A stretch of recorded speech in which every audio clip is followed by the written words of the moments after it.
obviously the episode is written carefully, and you've got a great director on set, but you're able to put your own stamp on this character. You have to fill in those blanks. And how much of that was you, and how much of it was just what you were being given, that particular aspect of the scene? Because it did really come across quite well. And I was hoping that we were going to see more. Obviously, that doesn't happen because then Winslow is killed. But yeah.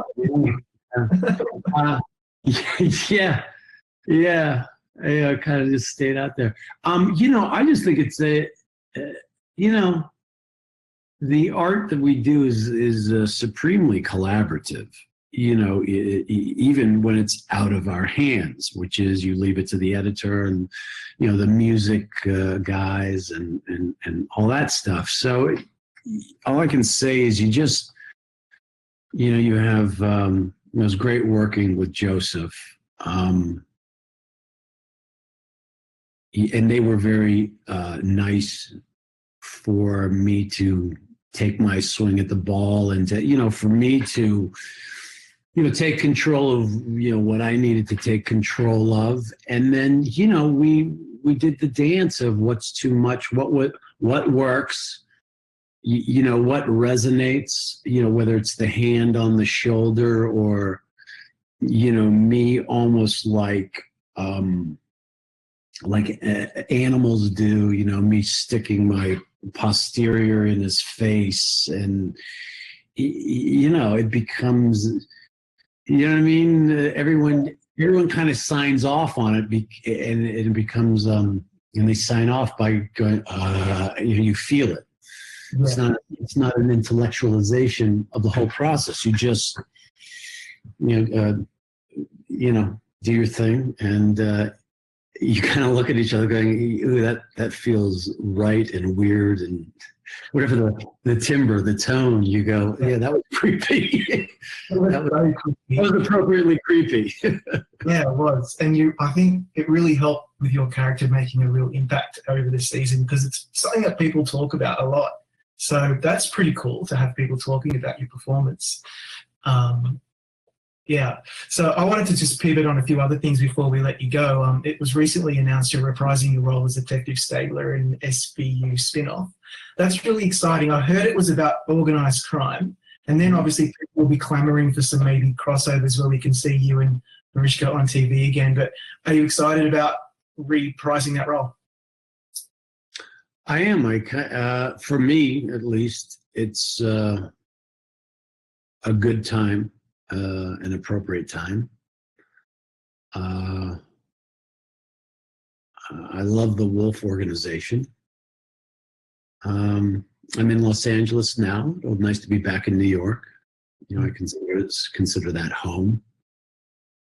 And I'm kind of anxious to see what they put down on paper. It's going to be an interesting journey. Yeah, I mean, you're so well known for that character. You're also very well known for playing inmate Chris Keller on Oz.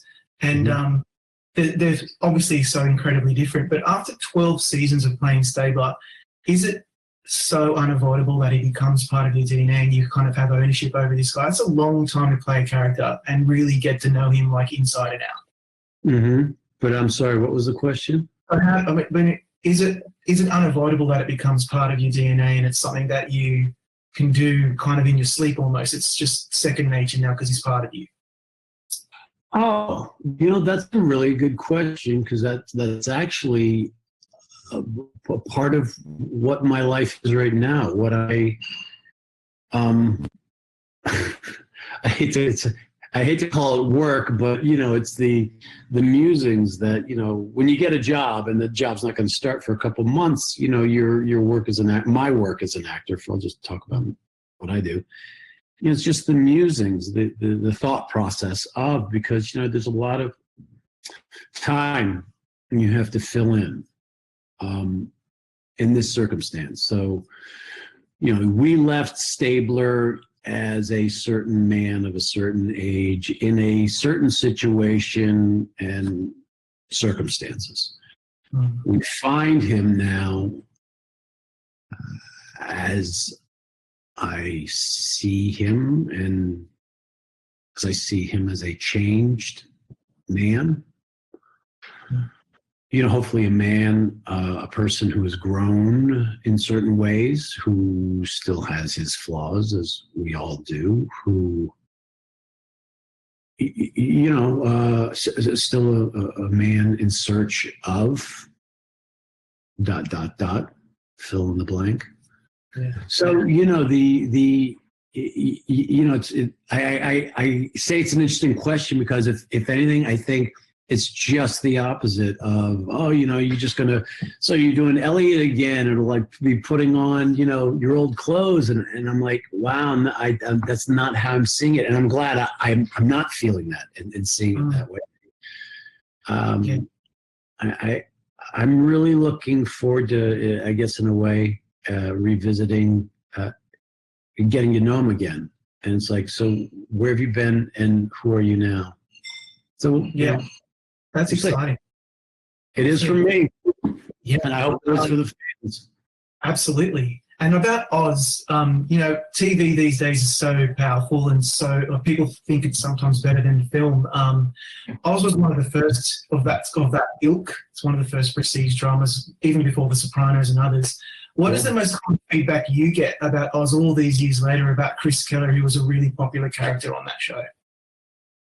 And so what is the question? So what's the most what? Yeah, do people ever want to talk to you about Oz on the street, or people that you know? Like, what's the most common thing people want to talk about when they want to bring up Oz with you? Well, I think it brings them back to a time, because as you were suggesting, I've always thought that the HBO, when they said groundbreaking, yeah, I knew what they were talking about. I was, and you can't tell me otherwise. I always knew they were talking about Oz. Yeah.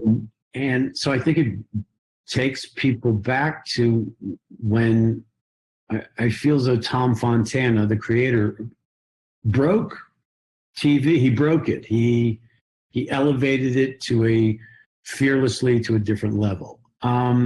So that's that. So people kind of want to reminisce about, oh man, Oz blew my mind, and and so that's nice. And then beyond that, I think that you had a character who was sexually, whether it was homosexual, heterosexual, bisexual, and that I guess it's that he was a unapologetic, sexually voracious man, as opposed to what very often you saw kind of stereotypes. Mm-hmm. So I don't know. I felt as though it in an odd way it empowered. I've had a lot of people. I don't know. It's empowerment about the character. Yeah, and people really loved him, but as they did with Stabler and now even Winslow. But Christopher, I want to thank you for your time today. Really appreciate it. Congratulations on a great performance on The Handmaid's Tale. Thanks very much. My pleasure. Everybody go to Gold Derby, make your predictions, and click subscribe to watch all of our great contender chats with this one, just like Christopher. Have a great day. Take care.